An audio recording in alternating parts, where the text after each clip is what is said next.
when he entered the temple, the chief priest and the elders of the people came up to him as he was teaching and said, "By what authority are you doing these things?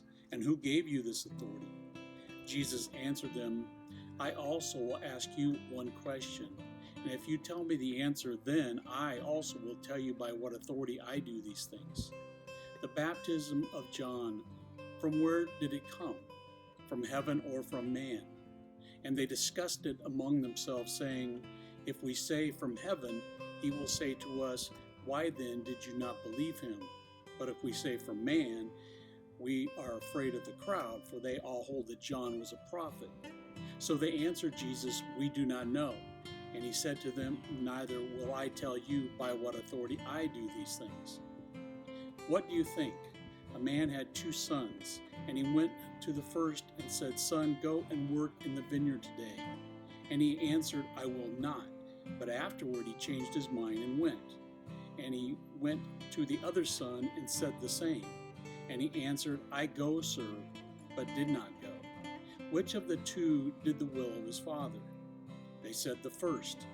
Jesus said to them, "Truly I say to you, the tax collectors and the prostitutes go into the kingdom of God before you.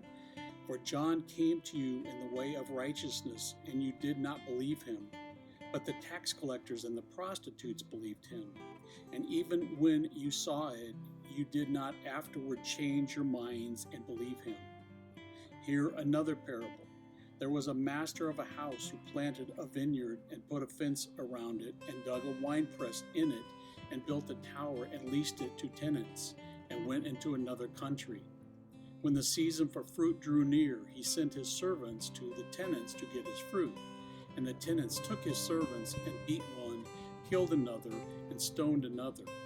Again he sent other servants more than the first, and they did the same to them. Finally he sent his son to them, saying, "They will respect my son." But when the tenants saw the son, they said to themselves, "This is the heir. Come, let us kill him and have his inheritance." And they took him and threw him out of the vineyard and killed him. When therefore the owner of the vineyard comes, what will he do to those tenants? And they said to him, "He will put those wretches to a miserable death and let out the vineyard to other tenants who will give him the fruits of their seasons." Jesus said to them, "Have you never read in the scriptures? The stone that the builders rejected has become the cornerstone. This was the Lord's doing, and it is marvelous in our eyes. Therefore I tell you, the kingdom of God will be taken away from you and given to a people producing its fruits. And the one who falls on this stone will be broken to pieces, and when it falls on anyone, it will crush him." When the chief priests and the Pharisees heard his parables, they perceived that he was speaking about them. And although they were seeking to arrest him, they feared the crowds, because they held him to be a prophet.